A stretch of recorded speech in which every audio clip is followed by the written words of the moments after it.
मु विभु प्रसाद दास वर्तमान मु बारिपदा ठारे वकिलाती करे आई एम एन एडवोकेट। आपण श्रीरामचंद्र भंजदेव ऊपर बहुत रिसर्च करती विभिन्न समय विभिन्न शिक्षणीय जिनस आपन शुणा मिले जोटा कि आम देखिनु कि शुणु भारी भल भी लगे एकदम अप्रिय सत कथा गुड़ा कहते भारी इंटरेस्टेड भी आम शुणु। तो सी जो राज परिवार आज माने सबुठारु गौरवमय राजा गरिमामय राजा श्रीरामचंद्र भंजदेव आज 153तम जन्मदिन से अवसर में राजा विषय किसी कहते। महाराजा श्रीरामचंद्र विषय कहवाई गले तो तांकर जीवन गोटे निरंतर जमी झरणा बोही जाए से टाइप जीवन थिला। बाल्यकालू बापा को हरई माँ को हरई बाबा थिले महाराजा कृष्णचंद्र भंजदेव आ माँ को ना थिला गदाधर कुमारी। तो सी जो 11 वर्ष बयस होते देह खराब है एवं से संपूर्ण भाव में शଯ୍ୟା से होते तो सीठी बंचबार कौन संभावना नथिला एवं परवर्ती समय रे महाराजा कृष्णचंद्र भगवान को पाखे प्रार्थना करथिले हे भगवान तुम्हें मो जीवन नहीं जाओ कि मो पुअर जीवन को बख्शी दियो। तो तेणु 7 दिन भितर महाराजा श्रीरामचंद्र भल हो गले एवं महाराजा कृष्णचंद्र शଯ୍ୟା से मृत्यु है। किंतु सबुठारु बड़ कथा है जे तांकु सेतेबेले तांकर जेजमा सान बेलू तांकु पाखे रखिकी सब जिनस करते से ब्रिटिश साम्राज्य थिला कोर्ट ऑफ वर्ड्स होगा जेहेतु महाराजा श्रीरामचंद्र जने माइनर थिले एवं परवर्ती समय जो माइनर ये कि जो मेजर हेले जो राजगादी जो अभिषिक्त हेले राजगादी बहुत स्वल्प काल थिला राजत्वर समय से एक ये अप्रीतिकर परिस्थिति रे देहत्याग करते। तेणु ये सब जिनस महाराजा श्रीरामचंद्र किंतु जिते अल्प समय भितर से जहाँ करा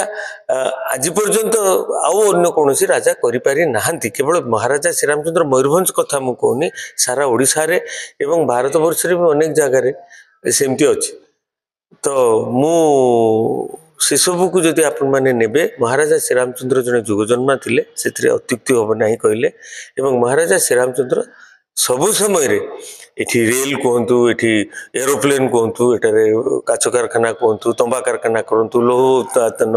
सब जिनस महाराजा सारा दुनिया पाई की अजଣା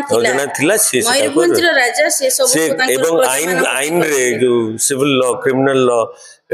जो फॉरेस्ट लॉज जोटा कि ना मयूर ओडिशा रे जोटा को आमे कहू ओडिशा फॉरेस्ट एक्ट से Mayurbhanj forest act real copy सबू जिनस महाराजा पीरियड रे आ एते स्वल्प समय महाराजा को विषय कहवा बध्य ये नुहे से सारा ओडिशा आज झुरे जे महाराजा श्रीरामचंद्र भंजदेव बा भंज डायनेस्टी रो जो से महान राजा ओडिशा रे शिक्षा एवं स्वास्थ्य क्षेत्र रे गोटे विप्लव आनीथिले गोटे परिवर्तन आनीथिले बहुत चिंता करथिले लोकन को माने सुख शिक्षा एवं सुंदर स्वास्थ्य जोगई देबा पई ताकर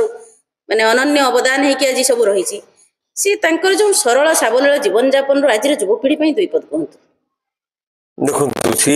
सब बेले कौन सी बुढ़ा लोक केवे जीवन रे सक्सेसफुल हुए it is all the youth आ जो यूथ माने महाराजा भी जो आसिक राजगादी रे बसी थे ही वाज एन यूथ एवं जो जो युवावस्थाटा गोटे एपरी समय जे कि आमे माने सेटा जोटा अपन कहले सबुठारु बड़ जिनस होचे निज ऊपर कॉन्फिडेंस निजर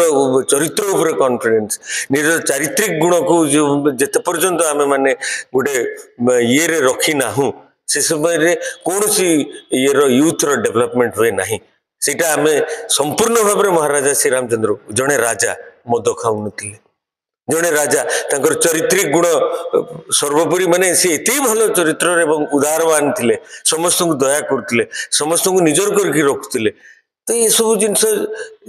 आस्ते आस्ते क्षुर्ण हो जाउची। तेणु